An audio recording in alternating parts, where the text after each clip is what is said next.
Hello friends, আজকের এই ভিডিওতে আমরা ডিসকাস করব একটা খুবই ইম্পর্ট্যান্ট চার্ট প্যাটার্ন, সিমেন্ট্রিক্যাল ট্রায়াঙ্গেল। এটা টেকনিক্যাল অ্যানালাইসিসের একটা পপুলার কন্টিনিউশন প্যাটার্ন, যেটা ট্রেডারদের হেল্প করে ফিউচারের প্রাইস মুভমেন্ট বুঝতে। এই সিমেন্ট্রিক্যাল প্যাটার্নটার আমরা মানে একটু বুঝি যে এটা কাকে বলে। এই সিমেন্ট্রিক্যাল ট্রায়াঙ্গেল প্যাটার্নটা বেসিক্যালি প্রাইস কম্পারিজনের একটা স্ট্রাকচার। মানে দুটো ট্রেন্ড লাইন থেকে, একদিকে ফলিং ট্রেন্ড লাইন মানে লোয়ার হাই, আরেক দিকে রাইজিং ট্রেন্ড লাইন মানে হায়ার লো। এই দুইটো লাইন গ্র্যাজুয়ালি একটা পয়েন্টের দিকে কভারেজ করে, আর প্রাইস ওই এরিয়ার মধ্যেই ঘুরতে থাকে। বলে দিস ইজ কল সিমেন্ট্রিক্যাল ট্রায়াঙ্গেল। আমরা যদি এখানে ফরমেশন প্রসেসটা দেখি, যে এই প্যাটার্নের ফরমেশনের সময় মার্কেটে একটা স্ট্রং মুভ হয়, যেটা আপ ট্রেন্ড বা ডাউন ট্রেন্ড হতে পারে। তারপর বায়ার আর সেলারদের দুজনেই কনফিউজ থাকে যে প্রাইস ধীরে ধীরে একটা কম্প্রেস হয় এবং ভলিউমও কমতে থাকে। ফাইনালি যে একটা ব্রেকআউট বা ব্রেকডাউন হয়, ওই ডাইরেকশনে প্রাইস নর্মালি বড় মুভ নেয়। এখানে যদি আমরা একটু দেখি চার্টের মধ্যে, যে এখানে যে দুটো এখানের মধ্যে দেখতে পাচ্ছি। যেমন এখানে যে দুটো কি বলবো আমরা, যে জেনারেলি দেখুন এখানে দুটো ট্রেন্ড লাইন, এইভাবে যে দুটো ট্রেন্ড লাইন এইভাবে দেখতে পাচ্ছি আমরা, দুটো ট্রেন্ড লাইন এখানে হায়ার হাই টাইপের বানাচ্ছে কিংবা লোয়ার হাই বানাতে পারে। এইটাই এটাই হচ্ছে সব দিকে মানে মেইন জিনিস। এবং এখানের কি ক্যারেক্টারিস্টিক কি, যে দুইটা ট্রেন্ড লাইন থাকবে, যেখানে আমরা দেখতে পাচ্ছি দুটো ট্রেন্ড লাইন রয়েছে, এবং একটা ডাউনওয়ার্ড স্লোপিং মানে লোয়ার হাই, যেমন এখানে লোয়ার হাই, এই যে লোয়ার হাই গুলো হচ্ছে, এবং আরেকটা আপওয়ার্ড স্লোপিং হায়ার লো, এই যে হায়ার লো আপওয়ার্ড স্লোপিং হচ্ছে। এবং ভলিউম গ্র্যাজুয়ালি ডিক্রিজ করবে, এবং প্যাটার্ন ফরমেশনের সময় ভলিউম তো কমবেই, এবং যতদিন ট্রায়াঙ্গেলটা ন্যারো হবে এবং ততদিন ব্রেকআউটের পসিবিলিটি বাড়তে থাকবে। যে ন্যারো মানে এই যে ন্যারো হতে থাকবে, ছোট হতে থাকবে, ততটাই সম্ভাবনা থাকবে ব্রেকআউটের।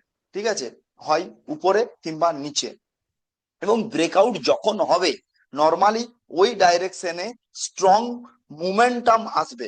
তখন একটা কি হবে, একটা স্ট্রং মুমেন্টাম দেখতে পাওয়া যাবে, চাहे আপওয়ার্ড মুমেন্টাম কিংবা ব্রেকডাউন মুমেন্টাম আমরা দেখা যেতে পারে। এই জায়গায় যদি আমরা জেনারেলি একটা মানে ব্রেকআউট আমরা যদি দেখি, যে এটা কি ধরনের ব্রেকআউট এর মধ্যে দেখা যায়, তাহলে আমরা এখানে বলবো যে কি ধরনের ব্রেকআউট যদি দেখা যায়। তো তাহলে এখানে দেখা যাবে একটা বুলিশ ব্রেকআউট আর একটা হচ্ছে বেয়ারিশ ব্রেকডাউন দেখতে পাওয়া যাবে।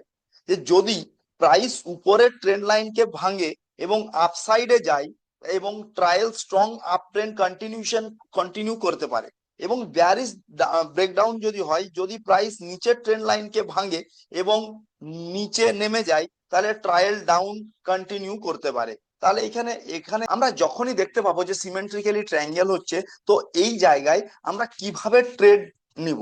প্রথমে identify clear converging trend line on chart, মানে চার্টের উপর মানে ক্লিয়ার কনভার্জিং ট্রেন্ড লাইনটা আমাদেরকে আইডেন্টিফাই করতে হবে।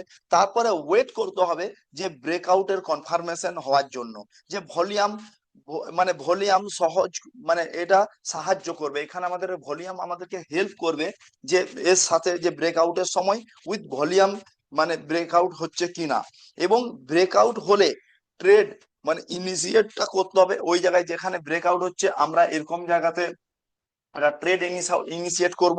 এবং তারপরে টার্গেটটা কিভাবে মেজার করব, যে ট্রায়াঙ্গেলের ওয়েডেস্ট পার্ট এবং মানে ওর হাইটকে ব্রেকআউট পয়েন্ট থেকে মানে প্রজেক্ট করতে হবে। মানে মোটামুটি ধরুন এই ধরনের ট্রায়াঙ্গেলের এই এতটা আমাদেরকে এই জায়গায় আমাদেরকে টার্গেট নিতে হবে, হয় আপসাইড কিংবা ডাউন সাইডে, মানে যেদিকে এটা মুভমেন্ট হবে আমরা ওই দিকে অতটা টার্গেট নিব।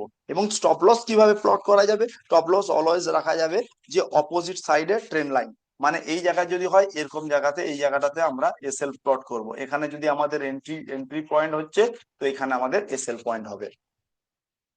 তাহলে এখান থেকে আমরা বুঝতে পারলাম যে কিভাবে এই ধরনের একটা সিমেন্ট্রিক্যালি ট্রায়াঙ্গেল যদি হয় ফরমেশন যদি আমরা একটা চার্ট প্যাটার্নের মধ্যে দেখতে পারি, চার্টের মধ্যে দেখতে পাই, তো তাহলে আমরা কি ধরনের ট্রেড নিব। এবং আমরা এই জায়গায় একটা উদাহরণ দিয়ে যদি আমরা বোঝার চেষ্টা করি, যে ধরুন মার্কেটটা মানে মার্কেটে 100 টাকা মানে ওই স্টকটা 100 টাকা থেকে 120 টাকা উপরে গেল, মানে এই জায়গা থেকে মানে এখানে ধরুন 100 টাকা থেকে এখানে 120 টাকা গেল, তাহলে 100 থেকে 120 টাকা গেল। তারপর প্রাইসটা একটা কম্প্রেস হচ্ছে, ট্রায়াঙ্গেলের মধ্যে ঘোরাঘুরি করছে, মানে 10 থেকে 15-র মধ্যে। তাহলে এখানে হয়তো 110, ঠিক আছে, এখানে 110 থেকে 115-র মধ্যে এটা একটা ঘোরাঘুরি করছে।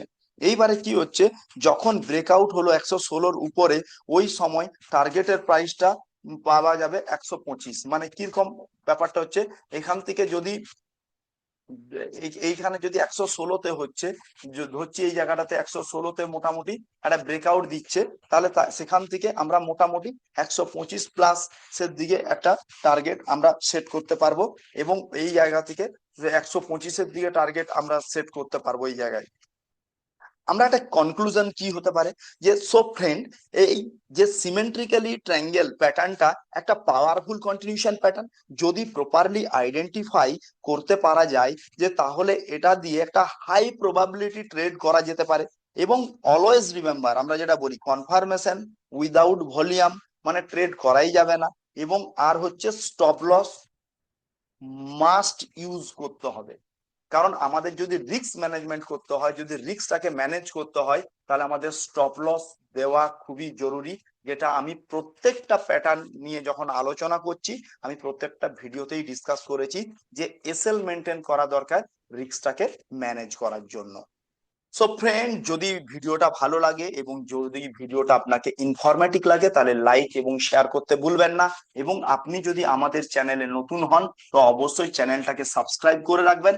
Thank you very much. জয় হিন্দ।